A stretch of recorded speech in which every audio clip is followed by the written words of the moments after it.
Bueno, ya el pasado martes, en esta sección, desde Cuéntame Toledo, Alicia, ¿qué tal? Muy buenos días. Buenos días. Ya estábamos hablando un poquito, poniéndonos en previsión de esa festividad o conmemoración del Día de Todos los Santos, el 1 de noviembre, y acercándonos un poquito a diferentes situaciones. Hoy una que tiene que ver con la muerte.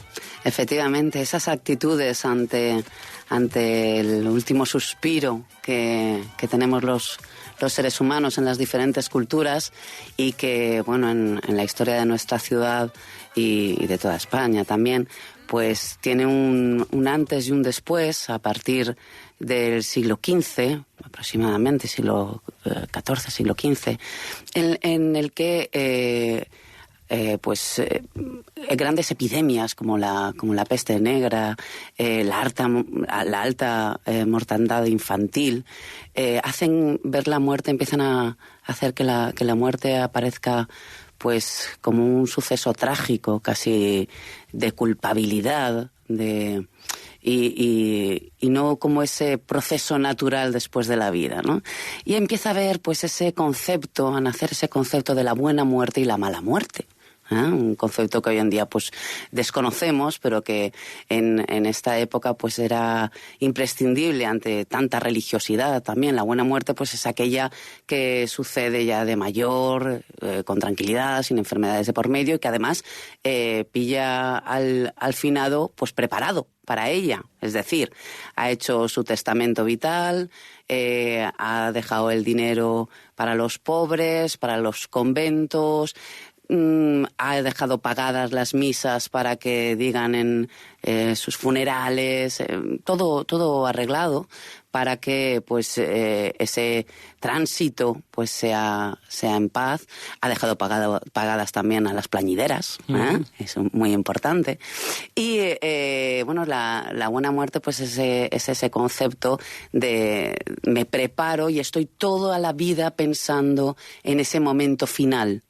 De tal manera que pues voy a ser una buena persona, voy a ser religioso, voy a cumplir con la sociedad, con mi comunidad, en fin. Y la mala muerte pues es la que te pilla, es la que te pilla sin todo eso preparado, ¿no? La mala muerte pues sucedía sobre todo pues con las enfermedades, con las muertes violentas, eran bastante habituales en aquella época. Pues imaginaos, no era Toledo una ciudad segura, una ciudad en la que había pues cinco cárceles, en la que casi que al anochecer, imaginaos sin faroles en la ciudad, pues se te apostaba cualquier embozado detrás de cualquier esquina y bueno, pues tus días acababan en ese momento, ¿no? Entonces esas muertes pues eran muy trágicas para las familias, devastaban las emociones, la moral y bueno, producían también casos pues como tener que recoger limosnas, ¿no? Para pagar esas misas que nos habían dejado pagadas. Tenéis que tener en cuenta también que a partir del Concilio de Trento, por ejemplo, por muy bien que te hubieras portado, pues no ibas al cielo directamente, pasabas primero por el purgatorio y solamente tu alma hacía ese tránsito si pagabas misas, si dejabas misas pagadas, tú o la familia, vamos. Entonces, bueno, pues se daban casos, estamos hablando de que una persona con posibles podía llegar a pagar 100, 120 misas, ¿no? Aproximadamente. Luego tenemos casos curiosos, ¿no? Por ejemplo, muchas turistas nos preguntan la razón de este arco que hay en la plaza de Zocodover, el arco de la sangre, con ese nombre tan siniestro, ¿no? Pues es el arco de la sangre, porque justo arriba está el Cristo de la Buena Sangre, ahí estaba la hermandad, y esta hermandad era la encargada de recoger los cuerpos en los hospitales para pobres, los cuerpos de los mendigos que aparecían muertos de frío, de calor en las esquinas de la ciudad, de los asesinados también, de las personas, en fin, que morían fuera de su hogar. Y en el centro justo de la plaza había una inmensa jaula primero de madera, luego fue de metal, y ahí es donde almacenaban, imaginaos, los cuerpos de estos finados, para, pues primero que los vecinos los reconocieran. Por las mañanas, pues casi que como hoy en día leemos las esquelas, paseaban por la plaza para reconocer los cuerpos. Pues imagínate, este es el hijo de fulanita de tal, que era muy bullanguero y andaba siempre de peleas por las tabernas, ¿no?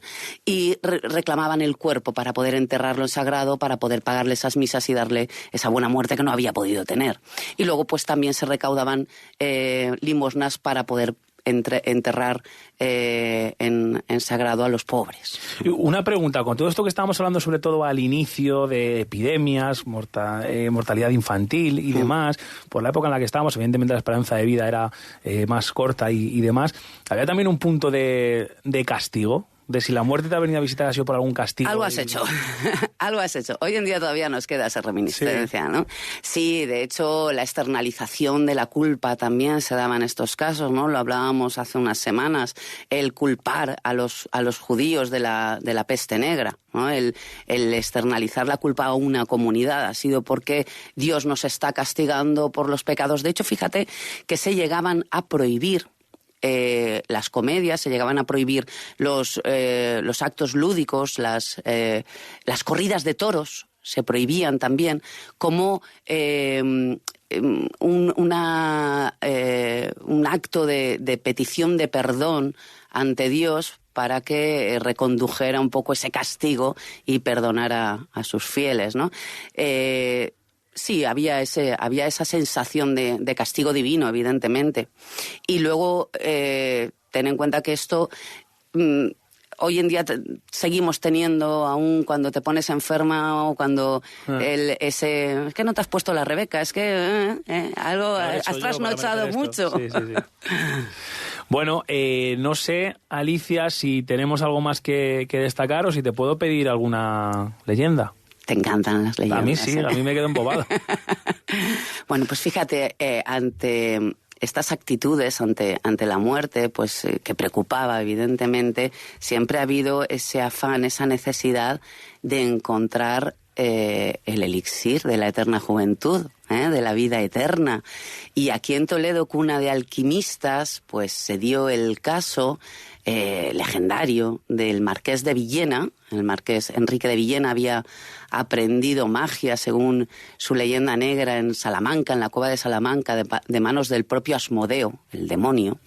Durante 7 años, el demonio escogía a 7 grandes sabios y les enseñaba las artes mágicas, y cuando estas enseñanzas terminaban, llegaban a su fin, él sorteaba quién de estos sabios se quedaba como criado del propio demonio. Y le tocó en suerte o en mala suerte a Enrique de Villena, y dicen que fue el único hombre que consiguió zafarse de las garras del diablo, y el diablo le castigó quitándole la sombra. El Marqués de Villena es este hombre sin sombra con el que nos asustaban de pequeños. Él, bueno, era un gran erudito. Él escribió muchísimos libros de cocina, por ejemplo, de alquimia también, y se vino aquí a Toledo. Sus casas se levantaban donde hoy en día son los Jardines del Tránsito, y cuenta la historia que consiguió en sus experimentos bajo tierra, en las cuevas, encontrar esa piedra filosofal, ese elixir de la eterna juventud, pero que evidentemente ya lo había probado en animales, en gatos. Tenía que probarlo en seres humanos para acabar con éxito el experimento, y él estaba enfermo, así es que decidió probarlo consigo mismo.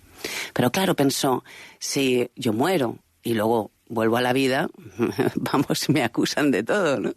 Y para que no le persiguieran, pues decidió crear pues un engaño. Entonces ordenó a su criado, que era pues más o menos de la misma envergadura que él, que cuando él muriera le sumergiera en una retorta que él había preparado con este elixir en las cuevas de su mansión, y que se disfrazara de él y fuera pues saludando a la gente por la calle y se dejara ver. Esto hizo el criado cuando Enrique murió, salió por la ciudad, se cruzó con una procesión, y él sabía que si se quitaba el sombrero en señal de respeto, como tenía que hacer, pues se iba a ver que no era el marqués de Villena, lo iban a descubrir. Así es que no se descubrió. Y entonces las gentes le abuchearon por no descubrirse ante el cabildo catedralicio. Y entonces lo detuvieron por faltarle el respeto. Y cuando lo detuvieron le quitaron el sombrero a la fuerza y descubrieron que no era el marqués de Villena, sino su criado. Entonces le acusaron de haberle matado. Él dijo que él no lo había matado, contó esta fantástica historia y todas las gentes del pueblo le acompañaron hasta la casa para que él demostrara lo que había ocurrido. Bajaron a las cuevas, imagínate el tumulto, ¿no? Con antorchas, todos gritando, ¿eh? Bajaron hasta las cuevas y allí se encontraron esa retorta en la que había metido los trozos del marqués de Villena, empezando a constituirse en un homúnculo. Esto nos recuerda mucho a Voldemort, ¿verdad? Sí. Pues no me extrañaría que J.K. Rowling se hubiera inspirado en esta figura del marqués de Villena, y rompieron la retorta. Él se fue intentando escapar de la ira de las masas y finalmente a hachazos y a espadazos pues acabaron matando por segunda vez al marqués de Villena. Pues ahí está la leyenda. Alicia, muchísimas gracias. Nos escuchamos la semana que viene. Hasta la semana que viene.